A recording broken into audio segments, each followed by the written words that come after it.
नमस्कार साथियों 2024 के लोकसभा चुनाव को अब इतना आसान बिल्कुल भी ना समझे। हालांकि भारतीय जनता पार्टी ने 400 पार की नारा लगा चुकी है। हालांकि कांग्रेस इस दौर में इतनी कमजोर हो गई है जहां इस भारत देश के तमाम छत्रकों के साथ उसको खड़ा होना है। और इस भारत देश के छत्रकों की अपनी ताकत, उनकी अपनी राजनीतिक जमी पर इतनी कमजोर हो गई है कि जहां पर उन्हें अब गठबंधन का साथ लेना ही पड़ेगा, और वह भी चुनाव से ठीक पहले।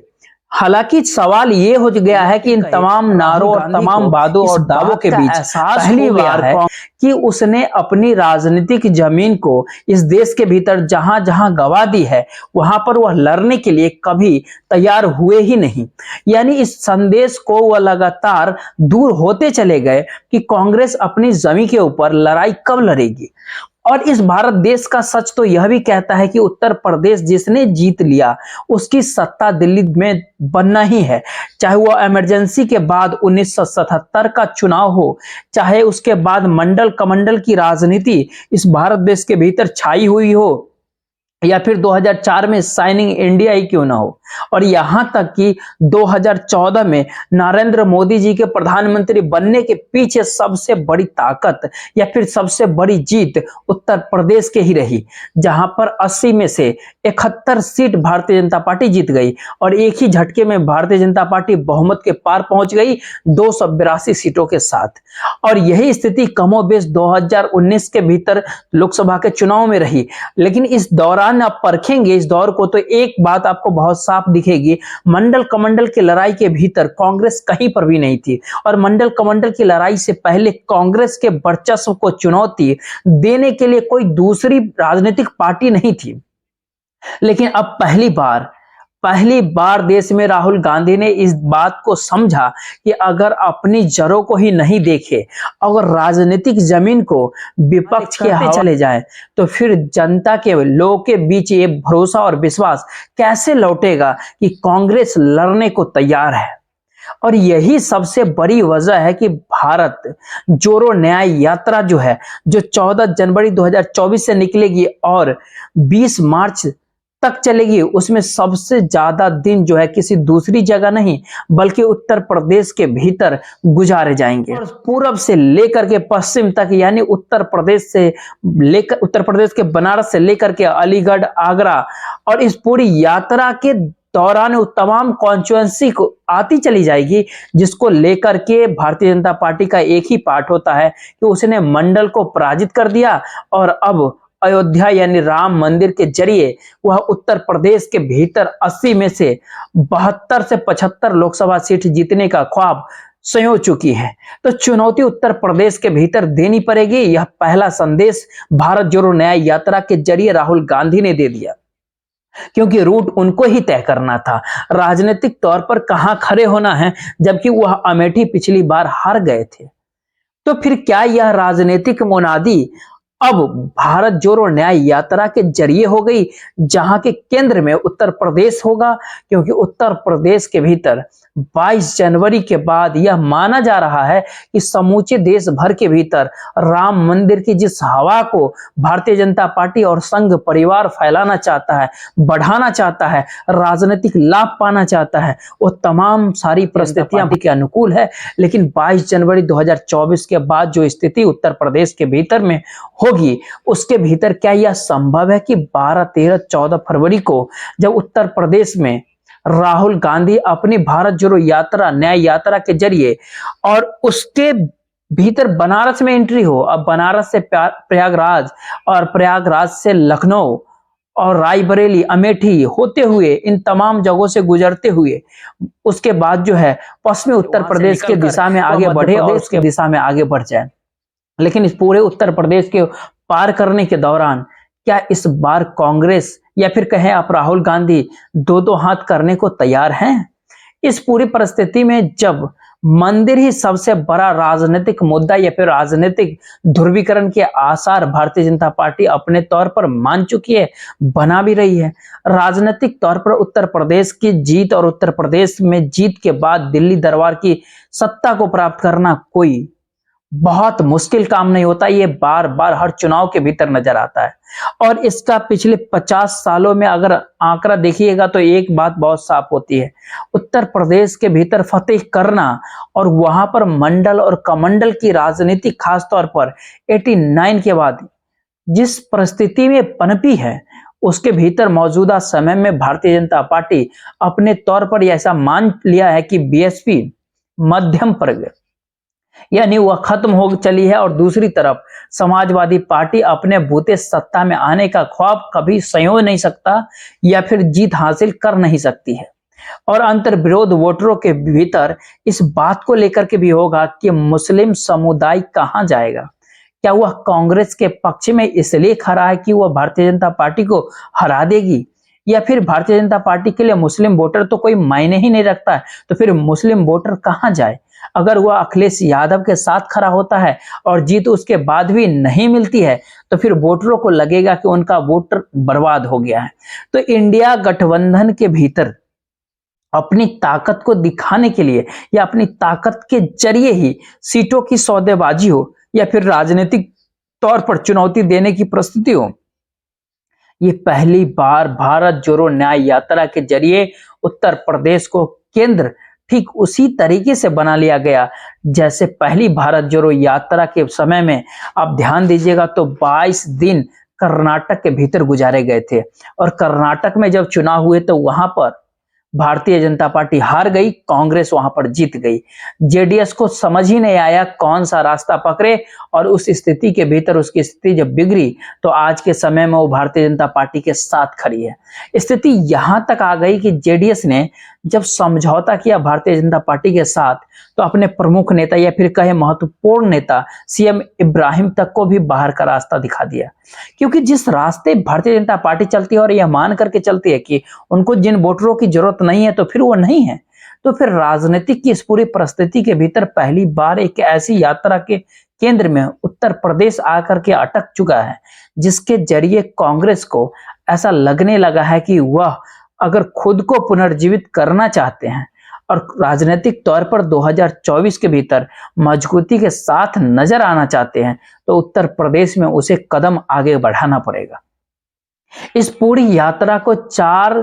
कैटेगरी में बांट सकते हैं, लेकिन उससे ठीक पहले इन 4 हिस्सों की पूरी यात्रा को समझने से पहले एक बात, नॉर्थ ईस्ट से ये यात्रा शुरू होती है इम्फाल से। इम्फाल यानी मणिपुर 14 जनवरी को वहां से ये यात्रा शुरू होगी, न्याय यात्रा, और 20 मार्च को ये मुंबई महाराष्ट्र में ये खत्म होगी। इस यात्रा को रूट को एक पल के लिए जरा देखिए, फिर आपको समझ में आ जाएगा कि इम्फाल से नागालैंड, नागालैंड से असम, असम से अरुणाचल, अरुणाचल से दोबारा असम, असम से मेघालय, और उसके बाद उस क्षेत्र में जहां गठबंधन की सरकार, वह बिहार हो, वह बंगाल हो, वह झारखंड हो, या फिर वह अपने तौर पर उत्तर प्रदेश ही क्यों न हो, इन तमाम जगहों पर उनकी यात्रा और उन जगहों पर जहां भारतीय जनता पार्टी से उनको टकराना है, उन जगहों की यात्रा एक पल के लिए इस पूरे जो नक्शा है, फिर उस रूट को आपको समझ में आएगा कि कितना लंबा रूट यह पैदल नहीं चला जाएगा, ये बसों से यात्रा की जाएगी, गाड़ियों की काफिला चलेगी, जगह जगह रैलियां करने की यात्रा है, यानी रोड शो, चुनावी दिशा के पूरे बढ़ते हुए कदम। उस दिशा में कांग्रेस अपने तौर पर अपने बूते अपने नेता के साथ चुनावी रैलियों में 14 जनवरी 2024 से निकल पड़ेगी, और जब अयोध्या के भीतर प्राण प्रतिष्ठा हो रही होगी तो उस समय राहुल गांधी कांग्रेसी नेताओं के साथ असम के भीतर मौजूद होंगे, और असम में दूसरी सबसे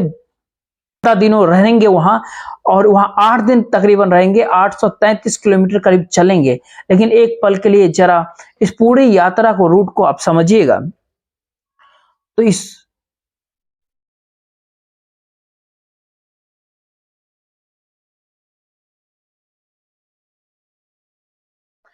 तो नक्शा बहुत स्पष्ट कहता है कि 15 राज्य, 6,700 किलोमीटर, 67 दिन और 100 जिला। 100 जिले का मतलब साफ होता है कि 100 लोकसभा की सीटें।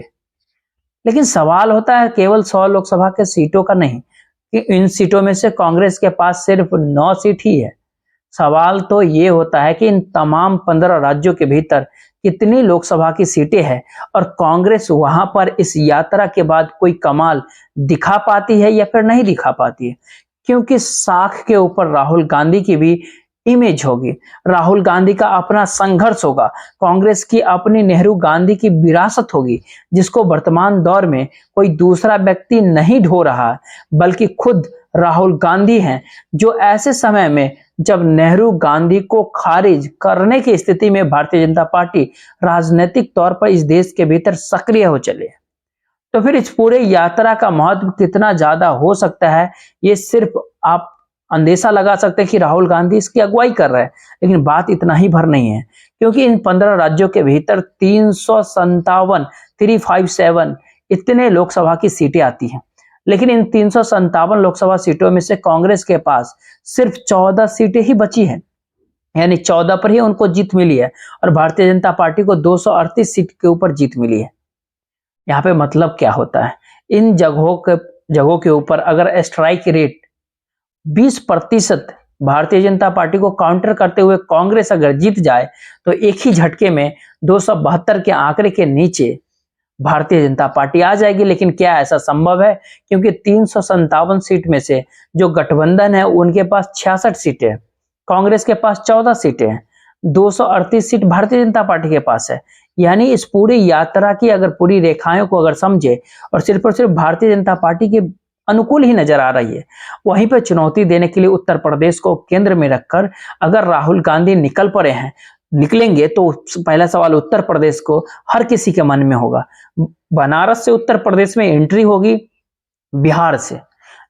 से निकल करके बनारस पहुंचना, बनारस के बाद इलाहाबाद जाना, इलाहाबाद यानी प्रयागराज, प्रयागराज के बाद अमेठी की दिशा में और वहां से रायबरेली की दिशा में, वहां से लखनऊ की दिशा में, वहां से ठीक बरेली और बरेली से अलीगढ़, अलीगढ़ से आगरा और आगरा से फिर निकल जाना राजस्थान की दिशा में आगे। अब दरअसल ये उत्तर प्रदेश के भीतर जो है 20 जिलों को इस पूरे रूट के भीतर कांग्रेस को कवर करना है और कांग्रेस अपने राजनीतिक भविष्य को लेकर के और वर्तमान दौर में चुनाव को लेकर के इसको दोनों तरफ से सक्रियता दिखानी है। इसलिए इस पूरी यात्रा के भीतर बिहार में गठबंधन है तो वहां अररिया, पूर्णिया, सासाराम इनको जोड़िए, इन सारे रूट को जोड़ने के बाद सिर्फ 7 जिले ही कवर किए जाते हैं। और दूसरी तरफ जिन जगहों के ऊपर ममता बनर्जी कह रही हैं कि हम आपको 2 सीट से ज्यादा नहीं देंगे, कांग्रेस विरोध करती है 2 सीट तो हम बिना आपके भी जीत लेंगे, उस बंगाल के भी मुर्शिदाबाद वाले इलाके को छूते हुए बाहर निकलेंगे। इस दौर में संदेश क्या जाता है? संदेश होता है कि केवल 3 तरफा चुनौती इस यात्रा के जरिए खुले तौर पे नजर आ रही है। पहली बड़ी चुनौती जो होता है जिसको हाथे हाथ कांग्रेस ने ले लिया है वह है उत्तर प्रदेश, झारखंड और असम। झारखंड और असम में 8-8 दिन रहेंगे और सबसे ज्यादा दिन 11 दिन उत्तर प्रदेश के भीतर गुजारेंगे, यानी कुल 27 दिन इन्हीं 3 राज्यों के भीतर राहुल गांधी को समय बिताने हैं। यहाँ की 108 लोकसभा सीटों की ऊपर 82 सीट जो है वो भारतीय जनता पार्टी के पास है। कांग्रेस के पास सिर्फ और सिर्फ 5 सीटें हैं। 1 सीट उत्तर प्रदेश में है, 1 सीट झारखंड में है, असम के भीतर में 3 सीटें हैं, यही 5 सीटें हैं। और दूसरी तरफ अगर आप गठबंधन के हिसाब से अगर देखिएगा तो उत्तर प्रदेश में समाजवादी पार्टी है जिसके 5 सीट थी, लेकिन आजमगढ़ और रामपुर गंवाने के बाद अब उसके पास केवल 3 लोकसभा की सीट बची हुई है। आरएलडी के पास कोई लोकसभा की सीटें नहीं है। झारखंड मुक्ति मोर्चा, लेकिन उस स्थिति में भी झारखंड के भीतर जो है सो 11 सीटें अगर भारतीय जनता पार्टी ने जीती है तो अगला सवाल होता है कि झारखंड के भीतर जो 8 दिन में 13 जिलों को कवर करेंगे उसमें इसलिए भी बहुत महत्वपूर्ण होता है क्योंकि कांग्रेस अपने बूते और बहुत बड़ी ताकत के साथ खुद को बड़ा भाई मानते हुए जेएमएम को छोटे भाई के तौर पर वहां वो सीटों की सौदेबाजी में एक्सेप्ट करना चाह रहे हैं। तो फिर संदेश यहाँ पर क्या जाता है? असम, झारखंड और उत्तर प्रदेश 108 लोकसभा की सीट जिसमें से 5 सीट है कांग्रेस किस टारगेट से आगे बढ़ रही है कि इस 5 को वो 25 कर ले, ऐसा क्या संभव होगा? इसमें सबसे बड़ी ताकत तो उत्तर प्रदेश के भीतर लगानी है। और अगला सवाल असम के भीतर से कि जहां इस समय में 9 सीटें भारतीय जनता पार्टी के पास है, वहां पर उन्हें लगता है कि वह 6 सीटों में सिद्ध लगा सकते हैं। यात्रा उसी रूप में तैयार की गई है। अगला सवाल बहुत महत्वपूर्ण होता है कि जो कि गठबंधन का होता है। गठबंधन में बंगाल, बिहार और महाराष्ट्र, ये बहुत, यहाँ देख लीजिए कि कुल 14 दिन इन 3 राज्यों के भीतर ये बिताएंगे। पहले 3 राज्यों में 27 दिन, जहां पर उन्हें लग रहा है कि चुनौती अब सीधे तौर पर लेनी पड़ेगी। जहां गठबंधन है वहां 3 राज्यों में 14 दिन है, 5 दिन बंगाल के भीतर, 4 दिन बिहार में, 5 दिन महाराष्ट्र के भीतर। और यहाँ की कुल 130 लोकसभा सीटों में से कांग्रेस के पास सिर्फ 4 सीटें हैं, एक महाराष्ट्र के भीतर, एक बिहार में, 2 बंगाल में। ठीक है, 4 सीटें केवल। और दूसरी तरफ महत्वपूर्ण है कि गठबंधन के पास जो है इन 3 राज्यों के भीतर भारतीय जनता पार्टी से ज्यादा सीटें। बीजेपी के पास, भारतीय जनता पार्टी के पास 58 है लोकसभा की सीट, और 60 लोकसभा की सीटें जो है गठबंधन के पास है। यानी जिसके भीतर ममता बनर्जी की 22 सीट होती है, जनता दल यूनाइटेड की 16 सीट होती है, शिवसेना की 18 सीट होती है, एनसीपी की 4 सीटें होती है। लेकिन यहाँ पर एक सवाल कोई भी उठा सकता है कि जनता दल यूनाइटेड भारतीय जनता पार्टी के साथ था तब उसके 16 सांसद जीते थे, शिवसेना भारतीय जनता पार्टी के साथ थी तब उसके 18 सांसद जीते। खेल उलट तो भी सकता है, यह दोनों उसके साथ थे इसीलिए इन 2 जगह पे भारतीय जनता पार्टी को भी जीत मिली, ऐसा कहा जा सकता है। लेकिन फिर यहाँ गठबंधन का वर्चस्व है, इसलिए कम दिन यहाँ पर राहुल गांधी ने स्ट्रेटेजी के तहत ही निकाले हैं। लेकिन सबसे बड़ा सवाल जो है वह होता है जो कि जहां बिल्कुल आमने सामने की परिस्थिति कांग्रेस के साथ होती है, उसमें छत्तीसगढ़ आता है, मध्य प्रदेश आता है, राजस्थान आता है, गुजरात आता है, ओडिशा आता है। यहाँ पर तो कोई गठबंधन का साथ नहीं होता है और इन जगहों पर सीधे टकराना होगा। तो जब सीधे टकराना होगा और वहां की स्थिति ये होगी कि इन 5 राज्यों के भीतर 112 लोकसभा की सीटें हैं, उन 112 लोकसभा की सीटों में से कांग्रेस के पास सिर्फ 4 सीटें, यानी तमाम जगहों पर स्थितियां बहुत नाजुक है कांग्रेस की, वह है ही नहीं। और 112 में से जहां पर टकराती है आपस में कांग्रेस और भारतीय जनता पार्टी, वहां पर 95 सीट जो है लोकसभा की, वो भारतीय जनता पार्टी के पास है। एक ही गठबंधन से हट करके एक व्यक्ति है, वह है नवीन पटनायक, जो ओडिशा के भीतर, जिनके पास 12 सांसद हैं। लेकिन बहुत बड़ा सवाल यह है कि जो आपके निशाने के ऊपर हो वो उस 108 में से 105 सीट ही आपके पास है, जो गठबंधन में 7 है उसमें से 130 में से 4 सीट ही आपके पास है। जहां सीधे आप टकरा जाते हैं वहां 112 में से 4 सीट ही आपके पास होता है। तो फिर राजनीति की इस पूरे प्रक्रिया के भीतर शायद कांग्रेस का एक ऐसा दांव है या फिर राहुल गांधी का एक ऐसा पासा है जिसके जरिए वो भविष्य की राजनीति को देख रहे हैं, या फिर 2024 के लोकसभा चुनाव में ऐसा मान के चल रहे हैं कि उनका स्ट्राइक रेट अगर 20 से 30% भी आकर खड़ा हो गया तो एक ही झटके में भारतीय जनता पार्टी या फिर 2024 के लोकसभा चुनाव में जो सोच रही है ऐसा संभव नहीं हो पाएगा उसके लिए। और शायद इसीलिए उत्तर प्रदेश को नब्ज के तौर पर अपनी यात्रा के बीच में रखा गया, क्योंकि जो सबको पता है कि क्या होगा। अयोध्या के भीतर राम मंदिर प्राण प्रतिष्ठा के बाद और राजनीतिक रंग में आरएसएस और उसके स्वयंसेवक और भारतीय जनता पार्टी के कार्यकर्ता किस तरीके से देश भर के मंदिरों के भीतर जो लाखों के तादाद में हैं वहां पर उनकी मौजूदगी और इस देश के भीतर में अपनी सामाजिक सांस्कृतिक जड़ों का जिक्र करते हुए उस पूरी राजनीतिक की हवा को तूफान में बदलने की कोशिश जो है जो नरेंद्र दामोदर दास मोदी करेंगे, उसमें बड़ा सवाल ये भी होता है कि क्या वह अपने सीटों में बढ़ोतरी कर पाएंगे। लेकिन कांग्रेस के भीतर सवाल है कि जो वर्तमान दौर में जो सीटें हो तो मैक्सिमम है, तो क्या वो ऐसा बचा पाए या फिर वहां पर सिंध लग जाए, क्योंकि नॉर्थ ईस्ट एक सिंबॉलिक है। नॉर्थ ईस्ट से शुरुआत होगी, वहां पर आप ध्यान दीजिएगा तो मणिपुर, नागालैंड, अरुणाचल प्रदेश और मेघालय, इन 4 जगहों से उन्हें गुजरना है। इन 4 जगहों की 7 लोकसभा सीट है। कांग्रेस के पास 1 सीट है जो मेघालय के भीतर है, भारतीय जनता पार्टी के पास 3 सीट है, 2 अरुणाचल प्रदेश और 1 मणिपुर की सीट है, और बाकी वहां के सहयोगी क्षेत्रीय दल जो है उनके पास सीटें हैं। तो मणिपुर एक सिंबॉलिक होता है, खासतौर पे मणिपुर की घटना के बाद नॉर्थ ईस्ट एक सिंबॉलिक है। लेकिन असम से जो यात्रा शुरुआत होती है वो सीधे सीधे उस राजनीतिक टकराव की दिशा में आगे बढ़ती है जहां पर पहली बार जो है राहुल गांधी को उस क्षेत्रों में चुनौती भारतीय जनता पार्टी को देनी है। और भारतीय जनता पार्टी ने अपनी राजनीतिक जमीन जिस तरीके से बना रखी है उसमें सवाल सबसे बड़ा महत्वपूर्ण होता है कि क्या अपने पारंपरिक वोट बैंक को वापस समेट पाने की स्थिति में राहुल गांधी ला पाएंगे इस न्याय यात्रा के जरिए। क्योंकि आप ध्यान दीजिएगा तो राहुल गांधी ने भारत जोड़ो यात्रा, जो पहले भारत जोड़ो यात्रा किया, फिर पहले आप भारत जोड़ो न्याय, पहले न्याय यात्रा कहा था, अब भारत जोड़ो दरअसल उनकी ब्रांडिंग है। तो आप नाम बदलने का ऐलान कर दिया गया, जिसका जिक्र इससे पहले भी हमने कर दिया था कि ये क्यों भारत जोड़ो शब्द को विखंडित करके भारत न्याय यात्रा किया गया है। तो बुद्धि आई और भारत जोड़ो न्याय यात्रा की दिशा में आगे बढ़ गए। अगला सवाल उठता है कि क्या दूसरी तरफ प्रधानमंत्री नरेंद्र मोदी मोदी गारंटी के नाम से आगे बढ़ रहे हैं, और यहाँ पर भारत जोड़ो न्याय यात्रा है, और न्याय भी सामाजिक और आर्थिक परिस्थितियों से जुड़ा हुआ होता है। आर्थिक असमानताएं भारत देश के भीतर सबसे ज्यादा है, जिससे जुड़ा हुआ मुद्दा बेरोजगारी और महंगाई क्या होता है। ये दोनों मुद्दे क्या आर्थिक असमानता के जरिए उठ करके इस दौर में राजनीतिक तौर पर भारतीय जनता पार्टी के लिए मुश्किल पैदा कर सकती है। अगर ये मुद्दा अगर बन जाए, आर्थिक न्याय की परिस्थिति अगर इस भारत देश के भीतर बन जाए, तो एक ही झटके में सवाल यह नहीं उठेगा कि कौन किस जाति का है, कौन किस धर्म का है। एक ही झटके में इस देश की अर्थव्यवस्था, इकोनॉमी और गवर्नेंस आकर के खड़ी हो जाएगी। परीक्षा इस बात की भी है, कांग्रेस कितनी सक्षम है, राहुल कितने तीक्ष्ण है, ये जरा समझना पड़ेगा। क्योंकि एक तरफ आर्थिक जस्टिस का सवाल होता है, दूसरी तरफ सोशल जस्टिस का सवाल होता है।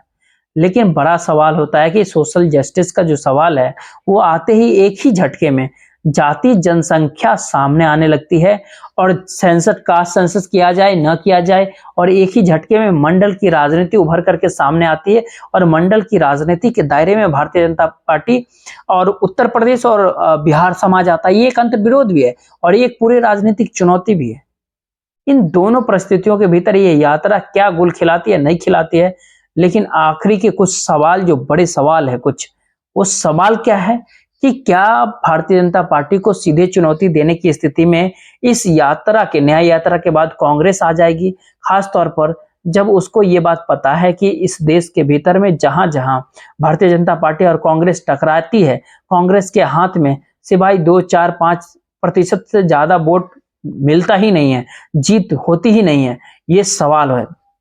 अगला सवाल होता है कि क्या सच में गठबंधन वालों राज्यों के भीतर, जहां पर इस यात्रा को कहीं एक कन्नी काटा गया बंगाल, बिहार, महाराष्ट्र के भीतर, यह एक संदेश है कि अब 2024 के लोकसभा चुनाव पूरे तरीके से India versus Bharatiya Janata party यानी बीजेपी की दिशा में कांग्रेस आगे बढ़ाना चाहती है, और उसी दिशा में इस यात्रा को सेट किया गया, और यह असरकारक होगा। अगर ऐसा हो रहा है तो फिर भारतीय जनता पार्टी के लिए मुश्किल होगा। अगला सवाल होगा कि क्या उत्तर प्रदेश के भीतर, जब भारतीय जनता पार्टी मंसूबा पाल रखी है कि वो हर हाल में इस बार, पिछले 2014 में 71, पिछली बार 62, तो इस बार वह 72 पार कर जाएगी। अगर इस दिशा में अगर उसकी प्लानिंग है, अगर कांग्रेस सीधे तौर पर